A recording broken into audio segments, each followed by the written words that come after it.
আমরা যে সমস্ত খাবার খাচ্ছি এই সমস্ত খাবারগুলো বেশিরভাগই জেনেটিক্যাল ইঞ্জিনিয়ারিং করা। নানাভাবে একটা খাবারের জিন, একটা ফলের জিন আরেকটার মধ্যে দিয়ে জেনেটিক্যাল ইঞ্জিনিয়ারিং করে সেটা স্বাদ পরিবর্তন, সাইজের পরিবর্তন, কালারের পরিবর্তন, অনেক কিছু করা হচ্ছে। শুধু ফার্মের মুরগির দিকে যদি আপনি তাকান, আপনার মায়া হবে। যে মোরগ মুরগি চঞ্চল ছিল, দৌড়ে এদিক সেদিক যেত, সেগুলোকে এমনভাবে তৈরি করছে শুধুমাত্র মানুষের খাবারের প্রয়োজনে, যে তাড়াতাড়ি বড় হয়ে যাও, অল্প দিনের ভিতরে খাওয়ার উপযোগী হয়ে যাও। এটার জন্য জেনেটিক্যাল ইঞ্জিনিয়ারিং করে এটাকে এমন একটা পর্যায়ে নেওয়া হয়েছে যে এটা এখন আপনার ওই সবচাইতে দুর্বল, সবচাইতে আপনার অসুস্থ কোনো, রুগ্ন কোনো মুরগির চাইতেও দুরবস্থার মধ্যে থাকে। এখন সমস্যা হলো, যেই খাবারের মধ্যে জেনেটিক্যাল পরিবর্তন করা হয় ওই খাবার মানুষ যখন গ্রহণ করে তখন মানুষের শরীরেও তার প্রভাব পড়ে। শুধু শরীরে প্রভাব পড়ে তা না, মনস্তত্ত্বের মধ্যে প্রভাব পড়ে, চিন্তা চেতনায় প্রভাব পড়ে, এমনকি ইমানের মধ্যেও প্রভাব পড়ে। মানুষ যত বেশি প্রাকৃতিক খাবার খাবে, যত বেশি নেচারের কাছাকাছি থাকবে, যত বেশি মানুষ অর্গানিক লাইফ লিড করবে, যত বেশি অরিজিনাল খাবার মানুষের শরীরে ঢুকবে, তত বেশি মানুষের চিন্তাধারার ভিতরে প্রাকৃতিক চিন্তা থাকবে। প্রাকৃতিক চিন্তা কি? প্রাকৃতিক চিন্তা হলো আল্লাহ রাব্বুল আলামিন আমাদেরকে প্রত্যেককে মুসলিম করে তৈরি করেছেন। কুল্লু মৌলুদিন ইউলাদু আলাল ফিতরা, প্রত্যেক শিশুই জন্মগ্রহণ করে মুসলিম প্রকৃতি নিয়ে, ইমানদার এই প্রকৃতি নিয়েই সবাই জন্মগ্রহণ করে। কিন্তু আজকাল দেখবেন ছেলে মেয়েদের মধ্যে ব্যাপক পরিবর্তন।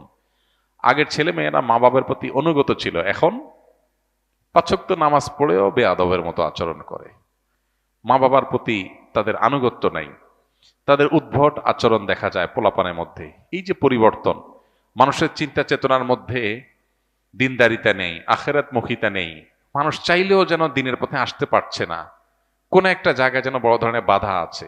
এগুলোর অনেক কারণের ভিতরে একটা কারণ এটাও যে আমরা যে সমস্ত খাবার গ্রহণ করছি এই খাবারগুলোর মধ্যে কৃত্রিমতা আছে, ভেজাল আছে। হ্যাঁ, আমরা শুধুমাত্র প্রসেসিং ফুড পাইলেই সেখানে গিলছি গোগ্রাসে, আমরা একটা বড় ফল পাচ্ছি খুশি হয়ে যাচ্ছি।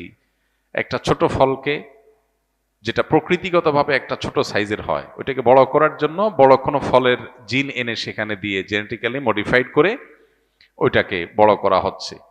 আমরা তো খুশি হয়ে যাচ্ছি, অনেক বড় ফল খাচ্ছি, কিন্তু এই জিনগত পরিবর্তন যে ফুডের মধ্যে করা হয়েছে ওইটা যখন আমরা আমাদের শরীরে গ্রহণ করছি তখন আমাদের শরীরের মধ্যেও সেটার পরিবর্তন ঘটছে, মনস্তত্ত্বের মধ্যে পরিবর্তন ঘটছে। মানুষের মধ্যে দেখেন বিকৃত চিন্তা আসছে। জীবনের বিভিন্ন ক্ষেত্রে প্রাকৃতিক যে চিন্তা, স্বাভাবিক যে চিন্তা, এর বাইরে মানুষের মধ্যে বিকৃত চিন্তা আসছে, উল্টাটা আসছে। এই যে প্রকৃতির মধ্যে বিকৃতি, চিন্তাধারার ভিতরে বিকৃতি, মানুষের পৃথিবীতে যে বংশধারা বেঁচে থাকবে নারী পুরুষের সম্পর্কের মধ্য দিয়ে, সেখানেও দেখবেন যে নানা রকমের রুচির মধ্যে বিকৃতি আসছে। এটি কখনো কখনো অন্য অনেক 10টি কারণের পাশাপাশি খাদ্যেরও একটা প্রভাব মানুষের মধ্যে থাকে। এই কারণে গ্রামের একটা ছেলে, সে তার শরীরে যতটা রোগ প্রতিরোধ ক্ষমতা থাকে, যতটা চঞ্চলতা থাকে, যতটা পরিশ্রমী হয়ে ওঠে, অনেক সময় শহরের ছেলেরা সেই তুলনায় পিছিয়ে থাকে। এখন করণীয় কি? করণীয় হলো সাধ্যের মধ্যে যতটুকু সম্ভব এই বিষয়গুলোতে আমরা সতর্ক থাকার চেষ্টা করা। বিশেষ করে একজন মুসলমান হিসাবে খাবার হালাল হওয়ার পাশাপাশি খাবার যাতে কোনো প্রকার ক্ষতিকর রাসায়নিক থেকে মুক্ত থাকে, যেটা আমার শরীরকে ধ্বংস করবে, জেনেটিক্যালি মডিফাইড যে সমস্ত খাবার আছে, প্রসেসিং ফুড আছে যেগুলো, এগুলো যতটুকু অ্যাভয়েড করে চলা সম্ভব। আমি জানি পরিপূর্ণ অ্যাভয়েড করা চলা সম্ভব না, আমিও পারি না, যতটুকু সম্ভব ততটুকু চেষ্টা আমাদের করতে হবে। এগুলোর সাথে আমাদের ইমানের সম্পর্ক অনেক সুনিবিড়। শুধু হালাল না, খাবার যতটা ফ্রেশ হবে, ভেজাল মুক্ত হবে, আমরা ততটা সুস্থ থাকবো, শারীরিকভাবেও মানসিকভাবেও, এবং ইমানও তত বেশি পরিপুষ্ট হবে। এগুলোর সাথে ইমানের অত্যন্ত সুনিবিড় সম্পর্ক আছে। এই জন্য আপনি দেখবেন যে আসহাবে কাহফের ঘটনা বলতে গিয়ে আল্লাহ সুবহানাহু ওয়া তাআলা বলেছেন, তারা যখন গুহা থেকে অনেক বছর বহুকাল পর তারা যখন আবার প্রাণ ফিরে পেয়েছেন, তাদের কাছে আগের যুগের কিছু কয়েন ছিল, সেগুলো নিয়ে একজনকে তারা বাজারে পাঠিয়েছেন। পাঠানোর সময় বলেছিলেন, ফালিয়ানজুর আইয়ুহা আজকা তাআমা, এই টাকা নিয়ে বাজারে গিয়ে দেখো কোন খাবারটা সবচেয়ে বেশি আজকা। এই আজকার মানে শুধু হালাল হওয়া নয়, কোনটা সবচেয়ে বেশি পবিত্র, ফ্রেশ, অরিজিনাল এবং উপযোগী মানুষের জন্য, সেটা খুঁজে বের করতে আনা হয়েছে। এজন্য আমাদের বাচ্চাদেরকেও যথাসম্ভব এই খাবার দেওয়ার ক্ষেত্রে এই জিনিসগুলো আমাদের খেয়াল করা দরকার। আজকে উন্নত পৃথিবীতে দেখেন অনেক দিক থেকে তারা উন্নতি করেছে, কিন্তু অনেক চিন্তার মধ্যে ব্যাপক বিকৃতি ঘটেছে, ব্যাপক বিকৃতি। যেমন সমকামিতা, এটা অনেকের রুচিতে এখন আসছে, যেটা মানুষের প্রকৃতি বিরুদ্ধ, যেটা ছিল না মানুষের মধ্যে, বাই নেচার এটা ছিল না। এটা ছিল রোগের মতো, রোগী হিসাবে কিছু মানুষের মধ্যে, এখন এটা অনেকটা স্বাভাবিক হয়ে যাচ্ছে মানুষের মধ্যে। সৃষ্টিগতভাবে প্রত্যেকটা মানুষ জন্মগতভাবে হাদিসের বর্ণনা অনুযায়ী আল্লাহর প্রতি বিশ্বাসী হয়ে গড়ে উঠবে, অথচ এখন হচ্ছে উল্টা। মানুষ বিশ্বাসী মানুষের মধ্যেও সন্দেহ, সংশয় সৃষ্টি হচ্ছে, তার মধ্যে বিভ্রান্তি তৈরি হচ্ছে। এগুলো কিন্তু অনেক সময় খাদ্যের প্রভাব হয়ে থাকে। আমি শুধু খাদ্যের কথাই বলছি না, আর অনেক কারণ আছে, খাদ্যের একটা বড় প্রভাব এখানে থাকে। তো এই জন্য এই বিষয়টা খুবই গুরুত্বপূর্ণ। আমরা হয়তো অনেকে বলবো যে আজ পৃথিবীতে মানুষের যে সংখ্যা, যে পপুলেশন, এখানে যদি এভাবে জেনেটিক্যাল ইঞ্জিনিয়ারিং না করা হয়, হাইব্রিড খাবার উৎপাদন করা না হয়, অমুকটা তমুকটা যদি না হয়, তাহলে সেক্ষেত্রে মানুষ তো না খেয়ে মারা যাবে, বা এত খাবার কোথায় পাবে। দেখুন, অল্প খাবারেও যখন বরকত থাকে, কল্যাণ থাকে, তখন সে অল্প খাবারটা অনেক সময় অকল্যাণের অনেক খাবারের চাইতে উত্তম হয়। কল্যাণের অল্প খাবার অকল্যাণের অনেক খাবারের চাইতে কি হয়? উত্তম হয়। অতএব আজকের এই পৃথিবীতে আমাদের মুসলমানদের এই বিষয়গুলো নিয়ে ভাবতে হবে। বিশেষ করে খাদ্য গ্রহণের ক্ষেত্রে, লাইফস্টাইলের ক্ষেত্রে যতটা স্বাভাবিক জীবনযাপন, যতটা প্রাকৃতিক জীবনযাপন করা যায়, বিশেষ করে খাদ্যের ক্ষেত্রে আল্লাহ তাআলা আমাদেরকে সেই তৌফিক দান করুন। এর সুফল যে আমরা পাবো সেটা বলার অপেক্ষা রাখে না। আমাদেরকে ইসলাম মেসওয়াক করতে বলেছে। মেসওয়াক, মেসওয়াক এটা গাছের ডাল বা গাছের গড়ি, শেকড়, এটা প্রকৃতি, আল্লাহর সৃষ্টি। এটা যত বেশি আমরা ঘর্ষণ করব, এর ফলশ্রুতিতে আমাদের ব্রেইনে, নার্ভের সাথে দাঁতের কানেকশন আছে সূক্ষ্ম আল্লাহ সুবহানাহু ওয়া তাআলার সৃষ্টিতে। এর ফলে আমাদের ঈমান বৃদ্ধি হয়। নবী করিম সাল্লাল্লাহু আলাইহি ওয়াসাল্লামের জীবনের শেষ আমল মেসওয়াক করতে করতে দুনিয়া থেকে চলে গেছেন। অনেক উলামা ইকরাম বলেছেন মেসওয়াক বেশি করার মাধ্যমে ঈমানের মৃত্যু নসিব হয়।